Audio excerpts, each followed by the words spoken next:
Video दिखाई तो अज आप शोरूम आए हुए हैं एक, तो उत्थे मैं तुहानू ना थोड़ा ट्रैक्टर कंपैरिजन कराना 385 तो ATS ट्रैक्टर का। चलो मैं तुहानू चेक करवा असी खड़ा 85 का ट्रैक्टर का, देख लो कितना फर्क आ।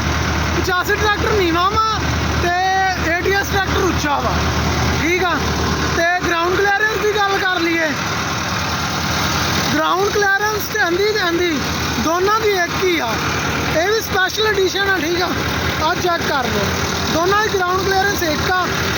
कलर क्वालिटी ATS की 85 नालों ज़्यादा बेहतर आ, ठीक है। कलर क्वालिटी ATS की नालों ज़्यादा बेहतर आ, ठीक है।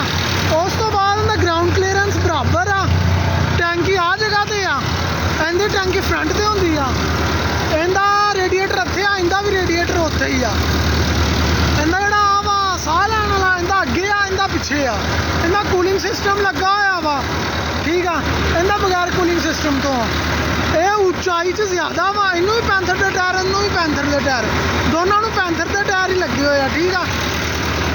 पर इहदा क्लच ना आ जगह ते आ, ठीक है। ये ब्रेकां आ गईयां ते आ जिहड़ा वा, ठीक है। आ चीज़ां बेहतर आ इहदे विच। भाई ट्रैक्टर बंद करन लगे, ठीक है, इस करके स्टार्ट नहीं किया हैगा, ठीक है। इहदे भी वो जगह ते ही आ, ठीक है। बाकी सिस्टम इहदा भी जिद्दां हैंड ब्रेक वगैरह जिधर हैगी उहदी भी उधर ही आ, उहदी भी उधर आ।